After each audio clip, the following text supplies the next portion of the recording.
Hello everyone, take two on my video. I filmed this once before this, but there's just a lot of stuff going on and I think there was just some stuff in the background, and so I just wanted to, move some of those things out the way. But hi, how are you guys doing today? My name is Alexis. Welcome to my YouTube channel. If you guys haven't already seen my content before, go ahead and like and subscribe. My content is kind of changing and we're moving on to different avenues in my life and my new apartment. As you guys can see or tell, you guys have not been here before. I'm in a new apartment, there's a new job, there's a lot of new things boiling around here. And yeah, I just really wanted to sit down and have a talk with you guys to talk about my decision to become a single mom by choice. So yeah, if you guys want to see more content from me, go ahead and like and comment and subscribe for more information. I obviously want more information from you guys as much as you guys want more information from me. So we can exchange information and exchange chats so that way we can keep up to date on more of these topics. So the reason I'm making this video is because there's a lot of people online who are looking to be single moms by choice, or a lot of women who are becoming a single mom by choice, who aren't in a relationship or just want to do this by themselves. And there's not really a whole lot of information out there on becoming a single mom by choice or someone who wants to do this on their own. I just decided, hey, I'm gonna make a video because I'm going through this and I feel like it'd be helpful to a lot of you guys. So yeah, that's what we're gonna talk about today. So before we get into the actual how and why and all of that, I'm gonna tell you my why in a second, but before I get into the how and doctor's appointments and how the process goes and everything like that, I wanna talk to you guys about my why. My why is very simple. I'm 25 years old, 26. I know it's kind of controversial at this age. It's kind of some doctors are all for it, some doctors are not for it. Some people are disagree, some people agree because of the age. They think you can wait, or they think this is a great time to do it because you're young and your eggs are healthy. So be it. But, excuse me. But for me, my reason is pretty simple. I didn't want to wait on a man. I make salary at Chanel. I do not feel like I have to wait. I'm financially stable and I am comfortable in my life and moving forward. So I've been on this journey for about a year. I am planning on having a child next year around this time, but closer to the fall. So I'm kind of just taking my information as I go and kind of looking for donors, which I found my donor, which I'll get into later in this video. Finding a donor, going through the process, talking to doctors, going through ultrasounds, all of that stuff. And I just wanted to share with you guys my journey because it's been a journey for about a year or so now, and life is getting pretty serious for me. Obviously, if you're kind of thinking about going down this route, you're taking care of your health or you're trying to take care of your health.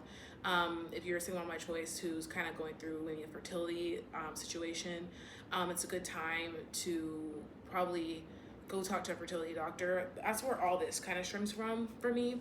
I went to a fertility doctor kind of to check on my fertility, get ready for kids at some point. I wasn't sure how, but I knew I wanted to check on my fertility beforehand before I even got into the process, so I was ready. So yeah, that was a really big step for me, was checking with a fertility doctor, making sure my eggs are healthy, making sure I'm healthy, getting all my blood work done. The first appointments are very much so like that. Doing the ultrasounds, talking to my doctor, making sure I'm healthy and making sure I have the eggs, the supply and all those things. This doctor breaking down everything of how it's gonna go for me. Very simple stuff. Simple but complicated, that makes sense. Once you've gone through it, it's simple, but when you're a first time listener, then it's probably complicated. So excuse me if I'm talking through this very quickly. But that's kind of what the first couple appointments were like, is talking to the doctor, having her explain to me what IVF is, explaining to her what a sperm donor is, explain the legalities of it all. Because there was a point in time where I was thinking about getting a donor who was a friend of mine, and he turned out not to be a good option because he didn't want to do anything legally correct. He didn't want to sign any paperwork, he didn't want to sign any documents, he just wanted to give me a child and send me on my way. And I was like, well, if you decide to come back in my life 10 years down the line, I cannot fight that because you didn't sign any paperwork.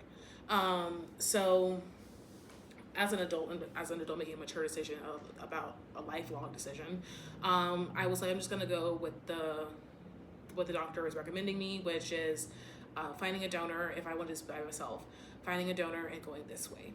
And I did consider freezing my eggs, which is something I'm also in the process of doing, because for me, I don't like to put myself on a timeline, but my timeline is like within these 5 years, like before I'm 30. So, or even let's say I wait till after 30, my eggs will be frozen. Now, if you guys don't know about how this process works, depending on who your doctor is, they only take a certain amount of eggs that are coming from your from each cycle that you have. The ones that are about to be released during your cycle, correct me if I'm wrong, they take a few of these eggs and then they freeze them, or as I'm gonna do, split IVF. So they freeze your eggs, but they have the choice to fertilize half of them and then unfertilize, or freeze the other ones without fertilizing them. Basically, that's what that means. So that's kind of the route I'm gonna go, is freeze my eggs and then doing split IVF. So if I say, you know what, maybe not next year, but maybe 5 years down the line, or maybe even 10 years down the line, I can come back and say, you know what, I'm gonna go ahead and go through with this.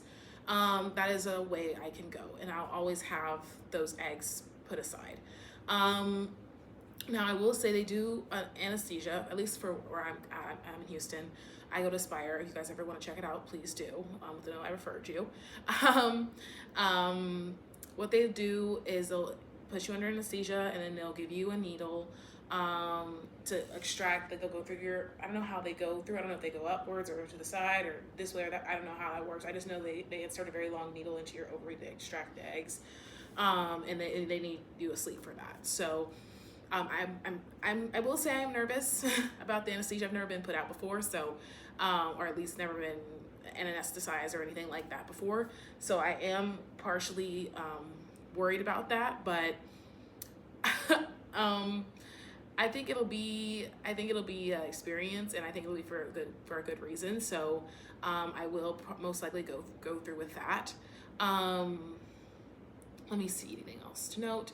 One of the things that helped me is just doing as much research as I can. I think, like I said earlier in this video, there's not a whole lot out there as far as single mom by choice. There's a lot more people who are talking about it. If you find the right groups, you can get into it. You can find those people.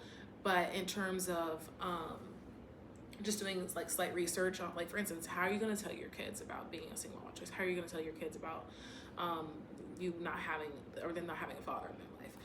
How are you going to go about being a mom and teaching your kids the values that maybe a father would have in their life? Just those things. I think a good book that I found, which I will tell you guys about.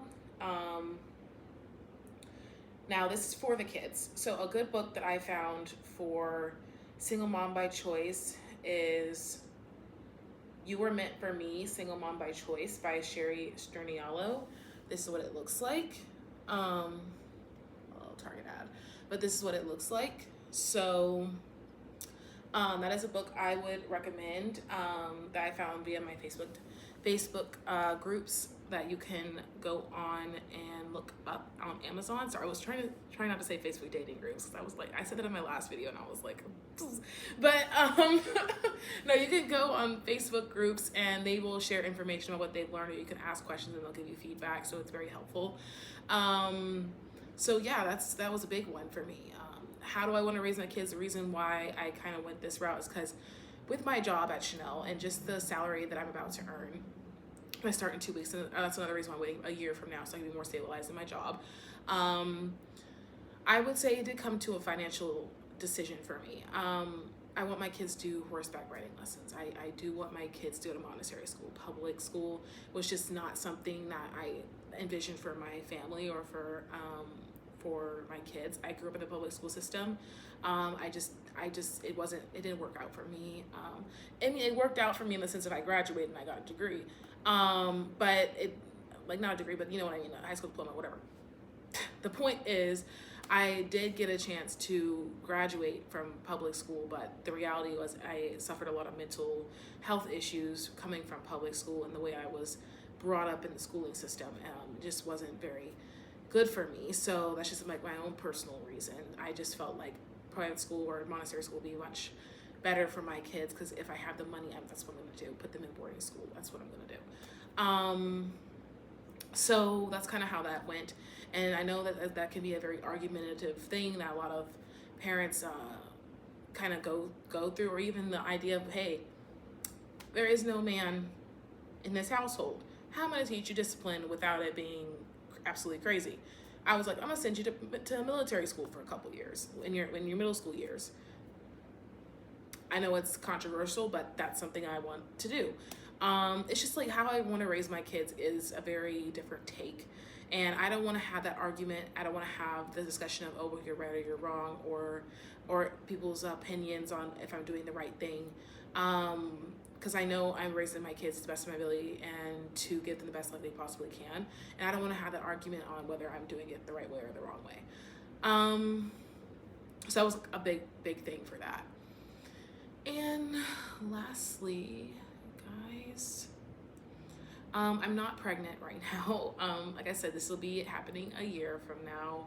I am worried about the pregnancy thing, but I'm excited for it. I think it's gonna be great. And also, before I leave, I want to say what I will tell my kids is, mommy didn't want a daddy.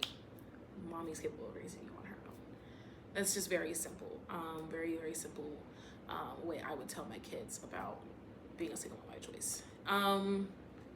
And yeah, let me see, anything else I want to touch on before I go? It's okay to have a support group. My friends and family were very supportive. But I will say, don't let them make this decision for you. You have to make the decision on your own. And yeah, thank you guys so much for watching this video. Please touch base with me a year from now. I don't know if I'll keep making updates until I am pregnant, but I will say this is my first video on this topic, and I will check back in a year from now to let you guys know what I decided to do.